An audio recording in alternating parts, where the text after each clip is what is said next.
Alia termenung di kamar. Semua rencana yang tersusun matang untuk mengikuti Fashion Week di Australia menguar entah kemana. Ia memberi pesan pada Zahra dan Revan, memohon maaf bahwa ia tak bisa melanjutkan agenda penting itu. Ia menghubungi agensi model, membatalkan kerjasama juga menolak sponsor dari produk kosmetik karena ia memilih mundur. Zahra dan Revan mengkhawatirkan Alia. Sejenak mereka bertanya, di mana Alia yang ambisius mengejar mimpi?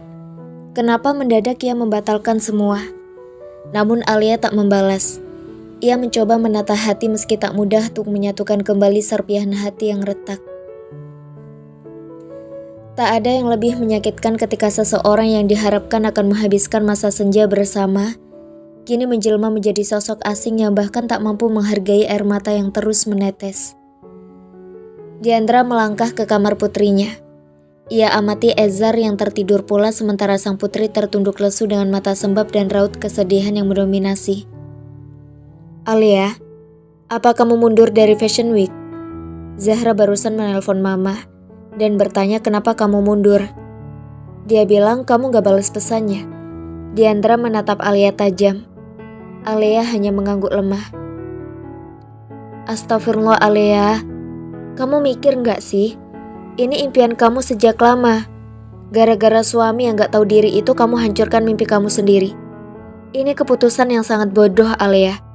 Jangan ambil keputusan di saat kondisi emosimu sedang labil. Diandra mengeraskan volume suaranya tapi masih berusaha mengontrol agar tidak membangunkan Ezar. Alia gak bisa fokus di saat seperti ini mah. Alia butuh waktu untuk menenangkan pikiran. Diandra duduk di kursi di depan ujung ranjang. Ia menatap Alia yang masih menunduk lemas. Ini kesempatan langka. Kamu terpilih dari sekian banyak desainer yang berlomba-lomba ada di posisi ini. Kamu harus profesional. Toh Saha juga gak peduli dengan apapun yang kamu lakukan. Tunjukkan kalau kamu kuat di depannya. Bukannya rapuh begini. Alia mengusap wajahnya. Ia mengangkat wajahnya dan menatap Diandra kasar. Alia takut gak bisa memberikan yang terbaik di acara itu. Karena saat ini, Alia memang tak bisa lagi fokus mengerjakan semuanya. Alia ingin menenangkan diri dan menghabiskan waktu bersama Ezar. Biar Zahra yang mengurus butik. Alia gak bisa maksain diri. Alia juga manusia. Ada saatnya Alia lelah. Mama menyayangkan sikap kamu. Mama kecewa. Kamu salah pilih suami. Dari awal Saha gak pernah mendukung pekerjaanmu. Dia terlalu egois dan banyak menuntut. Kamu datang ke sini saja. Apa ada itikat dia untuk menyusul dan bicara baik-baik? Di mana tanggung jawabnya? Apa iya, Mama harus ngadu ke Mama Nara dan Ayah Argan, biar dia digembleng sama orang tuanya? Suara Diandra yang meninggi mengundang Reiga untuk menyusul sang istri. Ia masuk ke kamar putrinya. Ada apa ini? Reiga melirik Alia yang tampak kacau dengan jejak air mata di kedua matanya. Alia, ada apa? Reiga duduk di ujung ranjang, di sebelah sang putri. Ini semua ulah Saha, Pak. Alia mutusin buat batal ikut Fashion Week. Siapa lagi kalau bukan Saha dalangnya? Dia udah bikin Alia hancur seperti ini. Gak punya perasaan. Diandra begitu emosional. Ia sudah tak tahan lagi melihat putrinya banyak menangis karena disakiti sang menantu. Alia, apa kamu sudah bicara dengan Saha? Bicaralah dari hati ke hati. Kalian hanya perlu komunikasi yang baik. Reiga menepuk bahu Alia. Alia menitikkan air mata. Ia menghembuskan nafas pelan. Mencoba tegar meski hanya sekedar berucap. Ia tak mau ada tangis yang tiba-tiba menetes kala berbicara. Alia ke kampusnya. Alia berencana untuk membicarakan semua. Keadaan tambah runyam karena ada Kezia di sana. Mereka makan bersama. Alia cemburu. Dan ternyata mereka memang dekat. Sampai di sini, Alia tak bisa lagi meneruskan ucapannya. Bercerita saja sudah terlampau sakit untuknya. Dengan kata lain, Saha berselingkuh dengan Kezia. Kalau memang iya, detik ini juga Mama akan datang menemui Saha atau orang tuanya. Diandra masih bisa menolerir kesalahan lain, tapi tidak dengan perselingkuhan. Mereka belum sampai situ, Mah. Tapi Alia juga gak menjamin apa yang akan terjadi ke depan jika mereka masih saja dekat. Kami sempat bertengkar di sana. Alia mengusap wajahnya sekali lagi. Ini alasan Saha tak lagi peduli sama perasaan istri. Ada wanita lain yang datang mendekat. Kamu harus tegas, Alia. Kalau Saha masih saja dekat dengan perempuan itu, tinggalkan dia. Diandra semakin menggebu. Kekecewaannya pada Saha sudah tak terbendung. Jangan buru-buru emosi. Pikirkan semua secara matang. Kasih mereka waktu untuk saling bicara. Kita diskusikan masalah ini dengan keluarga Saha juga. Reiga tak akan begitu saja membiarkan Alia mengambil keputusan yang salah. Laki-laki selalu bisa sesantai ini menyikapi permasalahan yang melibatkan pihak ketiga. Mama sudah hilang respek sama Saha. Diandra menegaskan kata-katanya. Wanita parubaya itu beranjak dengan emosi yang masih mengepul. Ia keluar kamar dan memilih untuk menenangkan diri. Papa akan bicara sama Ayah Argan, Alia. Tapi tolong, jelaskan lebih detail permasalahan antara kamu dan Saha. Papa akan minta bantuan Ayah Argan untuk mencari solusi yang terbaik. Sorot mata Reiga penuh pengharapan agar Alia bisa lebih terbuka.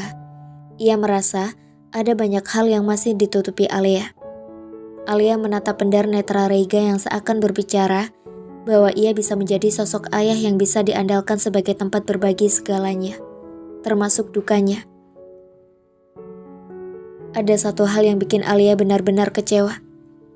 Kezia sering mengirim pesan pribadi untuk Saha, dan dia curhat urusan rumah tangganya dengan Saha, bahkan juga urusan ranjang. Alia gak bisa menerima. Alia tegur mereka, tapi Saha malah membela diri. Alia menunduk. Sejujurnya berat untuknya terbuka. Terlebih ini adalah aib suaminya. Namun ia percaya, ayah tirinya bisa menyikapi permasalahan ini dengan bijak. Astagfirullah, urusan ranjang tak seharusnya dibagi ke orang lain. Apalagi Saha dan Kezia bukan mahram. Hal ini sangat rentan. Reiga menghembuskan nafas kecewa. Niatnya sudah bulat. Ia akan meminta bantuan Argan untuk menasihati Saha. Saha merenung di kamarnya yang kosong. Ada gemuruh rasa yang mengobrak-abrik suasana hatinya. Di satu sisi ia merindukan Alia dan Ezar. Ia rindu suasana rumahnya yang hangat. Namun di sisi lain juga teramat kecewa pada Alia.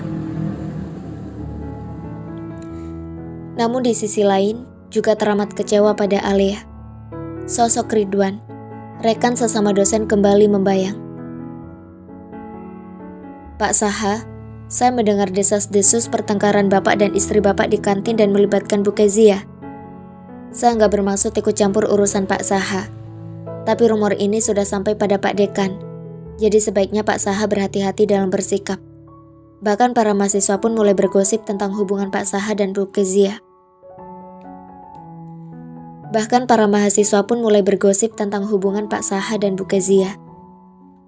Saha menyayangkan sikap gegabah Alia yang berani menggertaknya di muka publik. Semua orang menyudutkannya. Setidaknya itu yang ia rasakan kala rekan kerja menatapnya dengan pandangan menghakimi. Juga sikap Pak Dekan yang tak seramah biasanya. Hal ini bisa menjadi ancaman serius untuk pekerjaannya. Jika bicara tentang cinta, tentu ia masih mencintai Alia. Hanya saja ia sedang lelah dan ingin sendiri. Ia belum ingin berbicara dengan Alia, karena saat ini suasana hatinya masih kacau. Ia dan Alia butuh waktu sampai benar-benar siap untuk saling bicara. Suara bel menggaung di segala sudut. Saha mengernyit. Apa mungkin Alia dan Ezar pulang? Ia beranjak dan melangkah menuju ruang depan. Saha tersentak mengetahui bahwa yang menekan bel adalah orang tuanya. Mereka datang di waktu yang tepat, di mana ia butuh support dari orang tuanya kendati ia masih enggan untuk terbuka membicarakan permasalahan rumah tangganya. Saha menjabat tangan kedua orang tuanya. Argan dan Nara masuk ke dalam, seolah semua baik-baik saja, meski mereka tahu prahara yang tengah melanda rumah tangga sang putra. Seperti biasa, Nara selalu membawa banyak makanan setiap kali datang berkunjung. Tak lupa, ia membawakan masakan spesial untuk putra sulungnya. Masakan yang selalu membuat Saha rindu. Mereka makan bersama, berbincang lepas seolah tak ada masalah. Sikap Argan dan Nara yang tak menanyakan Alia dan Ezar hadirkan tanda tanya di hati Saha. Apakah kedua orang tuanya sudah mengetahui akan permasalahan rumah tangganya? Alia lagi-lagi menjadi sosok tertuduh. Siapa lagi kalau bukan istrinya atau mertuanya yang menyeret Argan dan Nara dalam masalahnya? Saha, kedatangan ayah dan mama ke sini karena ingin membicarakan sesuatu. Mungkin kamu sudah bisa menebak apa yang ingin kami bicarakan. Argan menatap lembut tapi juga penuh ketegasan. Saha terdiam. Ia tunggu hingga ayahnya selesai bicara. Dalam rumah tangga itu pasti punya masalah. Namun yang paling penting adalah bagaimana kita menyikapi permasalahan itu. Komunikasi menjadi salah satu kunci untuk menyelesaikan masalah. Yang ayah lihat, komunikasi kalian kurang baik. Kalian hanya perlu duduk berdampingan. Mengenang kembali masa-masa manis awal menikah, lalu membicarakan semua dengan hati tenang. Sampaikan apa yang kamu inginkan dari Alia. Begitu juga Alia, apa yang ingin dia inginkan dari kamu. Bukankah memang sudah kewajiban kita untuk saling mengingatkan jika pasangan berbuat salah?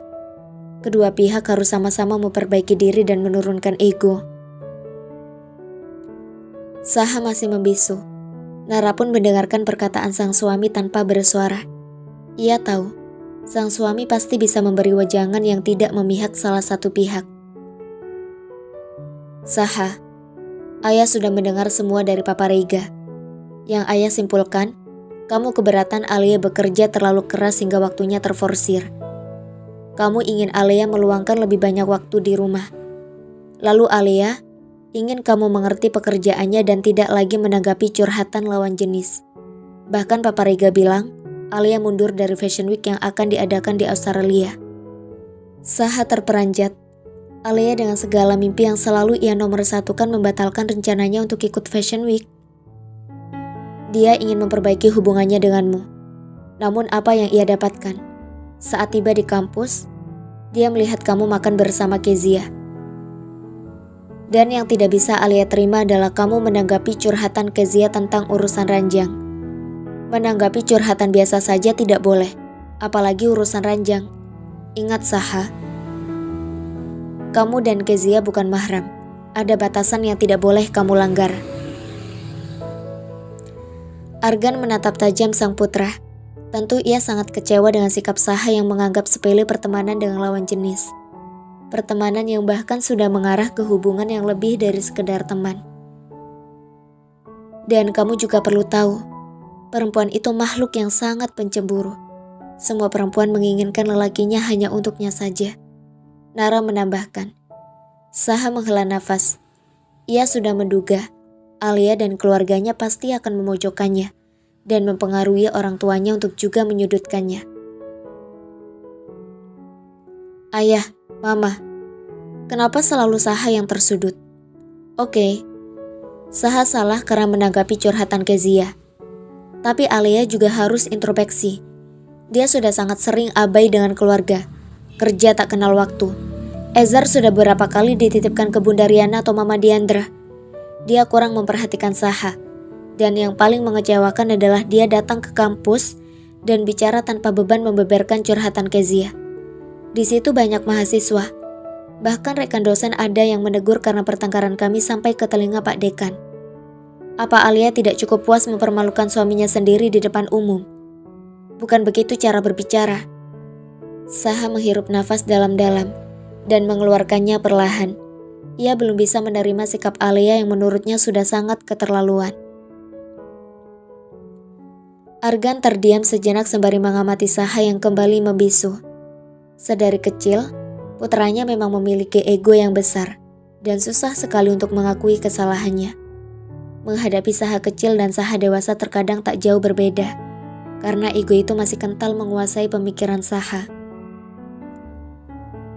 Nara melayangkan tatapannya pada sang putra yang masih bersikeras merasa dirinya yang paling benar.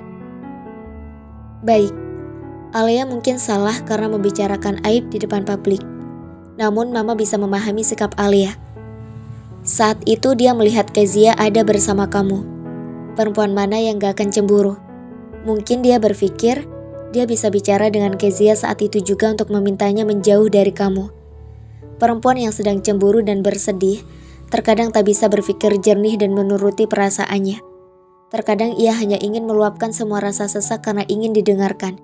Itu artinya, Alia masih sangat mencintaimu dan tak ingin kehilanganmu. Dia hanya terjebak dalam situasi yang memaksanya untuk mengambil tindakan untuk bisa mempertahankanmu. Saha tertunduk. Ia belum bisa membuka hati sepenuhnya untuk membenarkan tindakan Alia. Dia juga masih kekanakan, Ma. Setiap ada masalah, selalu saja pulang ke rumah orang tuanya. Saha muak dengan sikap dia yang satu ini. Balas Saha tanpa menoleh pada Argan maupun Nara. Mama tahu, tak seharusnya aib suami diumbar. Jika seorang istri terpaksa membagi dukanya, itu artinya dia sudah sangat terluka. Dia hanya membagi pada orang tuanya, bukan pada orang lain. Setidaknya hargai usaha dia yang sudah membatalkan rencananya untuk mengikuti Fashion Week. Dia mengorbankan mimpinya karena ia ingin memperbaiki semuanya. Seharusnya kamu pun berusaha menurunkan ego dan sama-sama berusaha untuk memperbaiki hubungan. Jika salah satu pihak saja yang berjuang, usaha sekeras apapun tak akan berhasil. Benar kata Mama, memperbaiki hubungan itu harus ada usaha dari dua pihak. Gak bisa sepihak saja. Dalam hal ini tidak ada pihak yang sepenuhnya benar, dan tidak ada pihak yang sepenuhnya salah. Dan ayah mohon, jangan lagi membuka akses pada wanita lain untuk masuk ke dalam rumah tanggamu. Begitu juga dengan diri kamu sendiri. Jangan melibatkan diri pada rumah tangga perempuan lain. Hal ini sangat rentan dan bisa menjadi awal perpecahan rumah tangga. Apalagi curhat masalah ranjang. Ini sangat tidak etis. Di mana rasa malu kalian? Beri peringatan pada Kezia untuk tak lagi menghubungi kamu dan membicarakan masalah pribadi. Kamu juga jangan lagi menghubungi dia untuk membicarakan masalah pribadi. Kalau kamu masih ingin menyelamatkan rumah tanggamu dan Alia, belajarlah untuk menurunkan ego dan tidak mengulangi kesalahan. Argan menatap sang putra yang tampak pias. Tentu, ia tak ingin sesuatu yang buruk terjadi pada rumah tangga anaknya. Ayah dan Mama hanya bisa memberi masukan. Untuk langkah selanjutnya, silakan kamu dan Alia bicarakan ini baik-baik. Jika berbicara berdua sudah tak lagi kondusif, kalian bisa melibatkan kami, juga orang tua Alia untuk sama-sama memikirkan solusi dari permasalahan kalian. Ayah gak mau kamu dan Alia berlarut-larut berselisih. Pikirkan Ezar, dia butuh kasih sayang yang utuh dari kedua orang tuanya.